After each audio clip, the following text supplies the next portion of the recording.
Jackson's Rhythm Nation 1814. And for me, this is not just an album, but a statement. It also felt like a movement. And honestly, I feel like it's one of the most ambitious pop albums ever created because this wasn't just Janet trying to make hits. This was Janet saying, I'm a Jackson, but I'm not living in anybody's shadow. Now let's get this out the way. Janet Jackson is absolutely a Nepo baby. And I'm standing on that. Even though she is a first generation Jackson person, she would not have been famous without the Jackson 5 being, coming out first. So she is considered to be a Nepo baby. And being born into the most musical family in history, that does open doors. And, you know, that's just that. So I'm not going to argue about it. But there is a difference with Janet for me because she didn't just ride on her last name.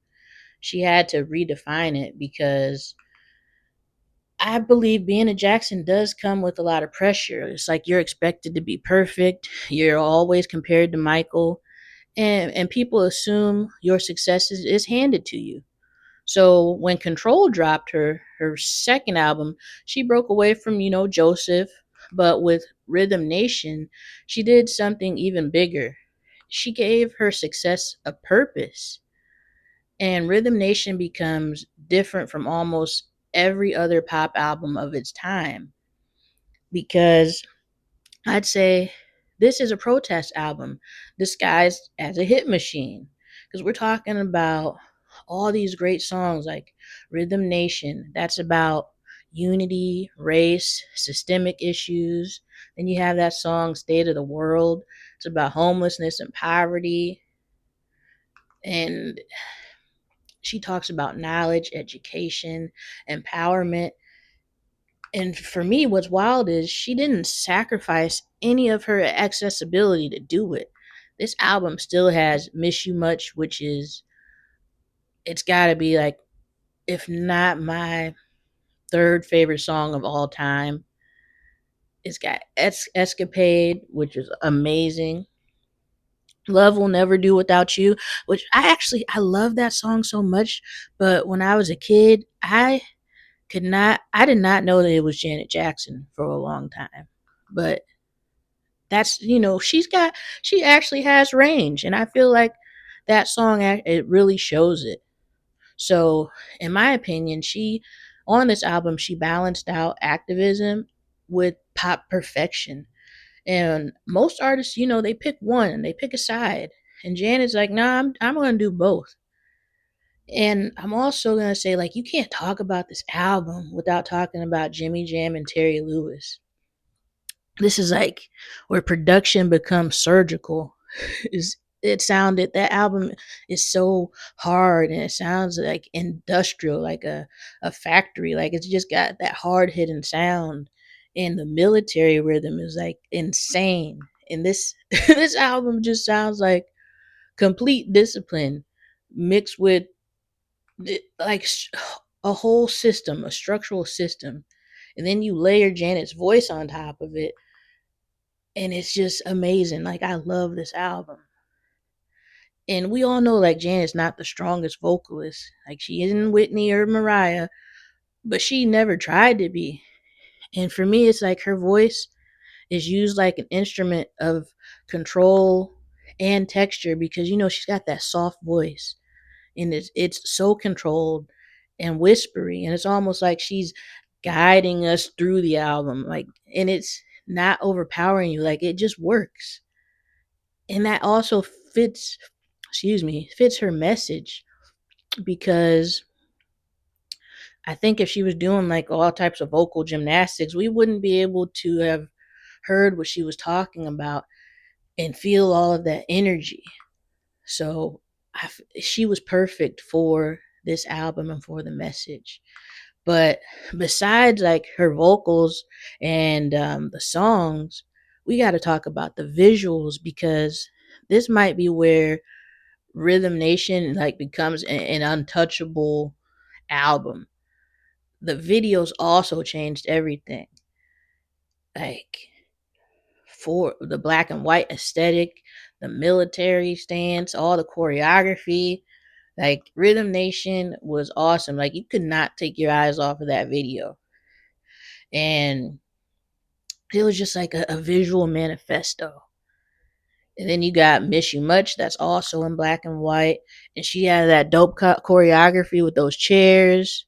And then, oh, her hair, even the hair in that video was on point. I just love that song. I love the video. Everything about Miss You Much.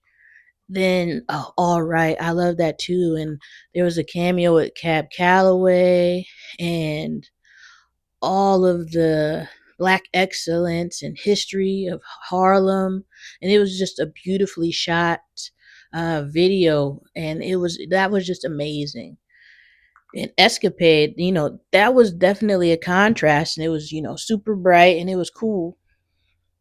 And then you had Love Will Never Do Without You, and it was just a stripped down version. There wasn't I don't know if there was too many cameos. I don't remember, but the styling and choreography, it all builds like this cool world, and this is like peak nostalgia for the people who were around at that time. Like Rhythm Nation and that entire album just hits, and it just reminds you of exactly where you are when you saw those videos, heard that music. Like it was a complete package, and it was just amazing. It's just like people don't just remember those songs, they like remember the moments. So that's my take on the album, but I want to ask some questions. So why do we accept Janet as a superstar even though she doesn't have a powerhouse voice? Is it because she mastered something more important, like identity and a vision and I guess execution? Or did she just know who she was and what she wanted to say and how to represent it? And she delivered it consistently, which, when you're real, you can't hide that, everyone around you, even through the TV, can feel that. Or was it about timing? Like the late 80s and the early 90s, culture was already ready for, black women to lead with pop and also with substance. And I guess, Janet, she's cool, stylish, intelligent, and intentional. And, it sounds like she wasn't trying to outsing everybody. She's just trying to out concept everybody. And she did. So I'd say Rhythm Nation isn't just a classic, it's also a blueprint on how to make hits and how to say something meaningful and to control your narrative. Because Janet proved you don't need to be the loudest in the room. You just need to be the clearest vision and, stand for something. Now, also have another question. What about Janet's impact and who today would we compare to her? Like, is it Beyonce or Sierra? Like, who would we say would fit her in the performance realm?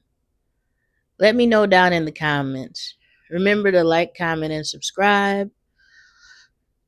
Share my videos with other people who like music, and I'll talk to you guys later. Peace.